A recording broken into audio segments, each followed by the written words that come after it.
Hi, I'm Tim and welcome back to Carl's Place. Today we're going to be showing you the Carl's Place swing cameras, and we're going to be showing you how to set up and use these with your Unicore QED or IXO launch monitors. So the purpose of these cameras is to be able to capture your swing from a couple of different angles, so you're able to review it in slow motion, see different parameters like swing angles, and help to correct any issues you might have with your swing.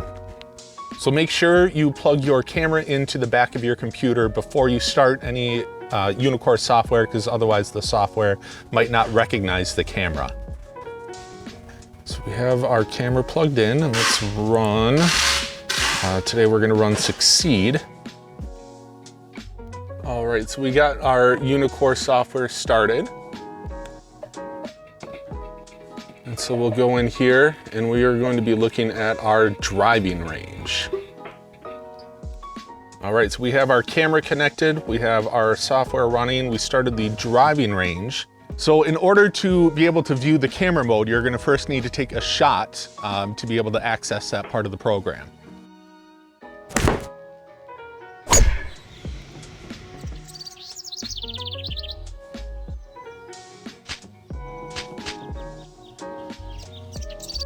Pretty good for not having swung inside for a while.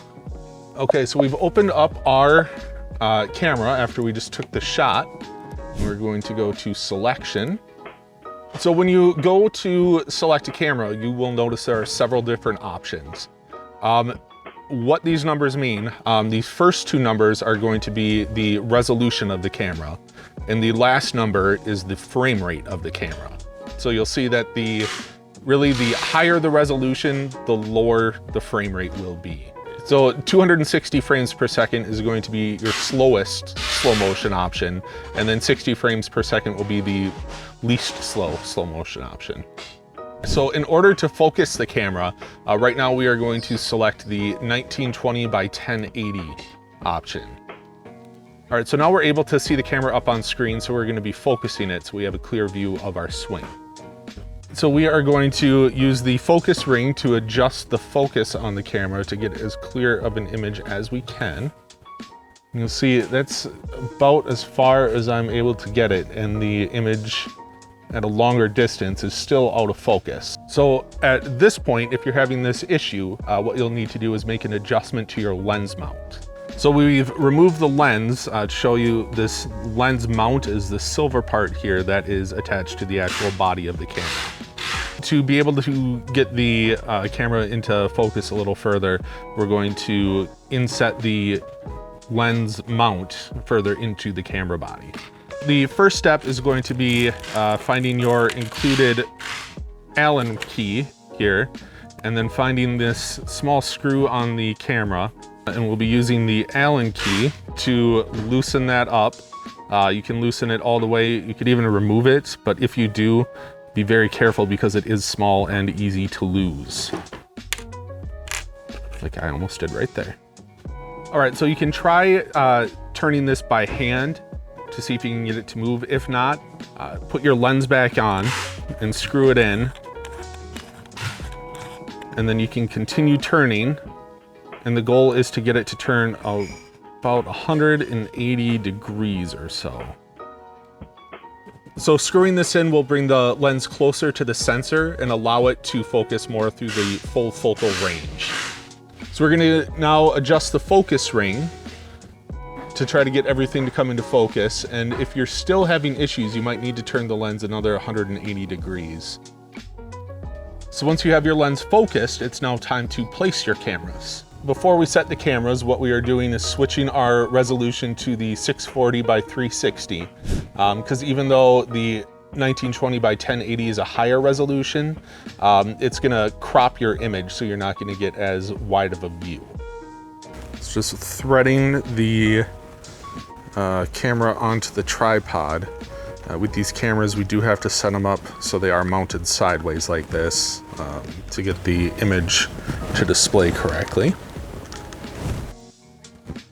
All right, so now we are going to be placing our cameras in a good position. You want it far enough away from you so you're able to capture the entire range of your swing, but not so far away that you've got unnecessary space that you don't need to be recording. so before you start swinging, after you get your camera position, maybe you want to step up to where you're going to be hitting from and take a couple of practice swings to make sure you're going to be capturing the full range of motion. And then another thing is with the high frame rates, it does require a lot of light to be able to see the subject clearly. So just make sure you have a good light source where you're going to be swinging. All right, so now it's time to test the cameras out and see how they work.